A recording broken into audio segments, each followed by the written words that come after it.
વર્ષના અંતિમ દિવસે જગવિખ્યાત યાત્રાધામ અંબાજીમાં ભક્તોની ભારે ભીડ ઉમટી પડી છે। મોટી સંખ્યામાં ભક્તોએ અંતિમ દિવસના માતાજીના દર્શનનો લાભો લીધો હતો।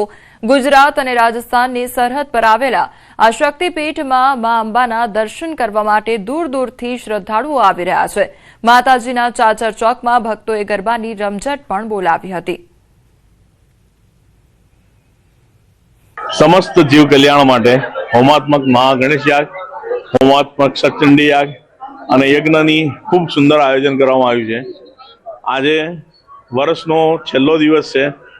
ગયું વર્ષ તો જે ગયું એ પ્રમાણે બધાનું ગયું, પણ આવતું વર્ષ, આવનારું વર્ષ બધાને તમામને સુખ સંપત્તિ, સુખ સમૃદ્ધિ, માના આશીર્વાદ મળી રહે એ માટે મા અંબાના શ્રી ચરણોમાં ખૂબ ખૂબ કોટી વંદન। વર્ષ પૂરું થાય અને નવું વર્ષ શરૂ થાય એક પરંપરા છે, અને આ પરંપરા પ્રમાણે જોવા જઈએ તો જે ભારત આગળ વધી રહ્યું છે અને ભારતની જે પ્રગતિ થઈ રહી છે એ પ્રગતિમાં નવો વધારો થાય એવી અપેક્ષા, આશા અને વિશ્વાસ સાથે એ નવા વર્ષને આવકારીએ।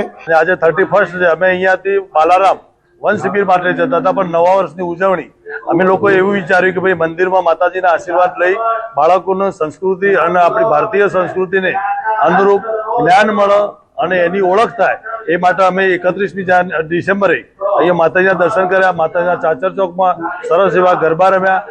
આજે 2025 વર્ષનો અંતિમ દિવસ એટલે કે 31 છે। 31 એટલે વહેલી સવારથી કહી શકાય છે કે અંબાજી મંદિરમાં આરતીથી લઈ અને દર્શન માટેની લાંબી ભીડ જોવા મળી હતી, અને ચોક્કસપણે કહી શકાય છે કે જ્યારે આજે 2025નો છેલ્લો દિવસ છે, 31 છે, ત્યારે લોકો અનેક પ્રકારે તેની વિદાય આપતા હોય છે। પણ અંબાજીમાં જે રીતે બતાવી છે કે સાંસ્કૃતિક ધર્મ એટલે કે સનાતન ધર્મને ઉજાગર કરવા માટે આપ જે રીતે સમગ્ર જોઈ રહ્યા છો, હોમ હવન ઇત્યાદિ કરી અને આ સમગ્ર હોમ હવન કરી અને આ જૂના વર્ષની એટલે કે 2025ને વિદાય આપવા માટે અને જન કલ્યાણ અને વિશ્વ સુખાકારી માટેનો હોમ અગ્નિ ઇત્યાદિનું આયોજન કરવામાં આવ્યું છે। અને આવનારું વર્ષ જે છે 2026નું જે ખૂબ જ સુખાકારી અને સનાતન ધર્મ સાથેનો એટલે કે ધર્મનો પ્રચાર પ્રસાર થાય તેવા આશા સાથેના આ નવા વર્ષની શરૂઆત થાય તેવી અહીંયા અપેક્ષા કરાઈ રહી છે। અને અહીંયા વિપ્રો મંડળ દ્વારા અને અન્ય બ્રાહ્મણો દ્વારા છે, ગુજરાતના બ્રાહ્મણો દ્વારા છે, એ મોટા એક યજ્ઞનું પણ આયોજન કરાયું છે। અને હાલ તબક્કે જે રીતે યજ્ઞની તૈયારીઓ ચાલી રહી છે તે જ રીતે કહેવાય છે કે આ જે વર્ષ છે 2026નું સનાતનનો ધર્મનો વર્ષ બની રહે તેવી અપેક્ષા રખાઈ રહી છે। મહેન્દ્ર અગ્રવાલ, ન્યૂઝ 18 ગુજરાતી,